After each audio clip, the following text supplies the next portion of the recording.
Welcome to the video. This is a riddle. If you know the answer, please record in comment box. See the video. வரும் குத்துனா பெருசாகும். இந்த கேள்விக்கு பதில் தெரிஞ்சா கமெண்ட்ல சொல்லுங்க. இது ஒரு தப்பான வார்த்தையே இல்ல. அதனால கேள்வியை தவறா புரிஞ்சு தவறான வார்த்தையை கமெண்ட் பண்ணாதீங்க. அமுக்குனா பால் வரும், அடிச்சா தண்ணி வரும், குத்துனா பெருசாகும். இந்த கேள்விக்கு பதில் தெரிஞ்சா கமெண்ட்ல சொல்லுங்க. இது ஒரு தப்பான வார்த்தையே இல்ல.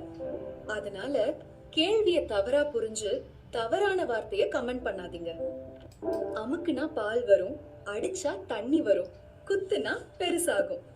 இந்த So, if you know the answer, kindly record in the comment box. And at the same time, don't forget to like, share and subscribe.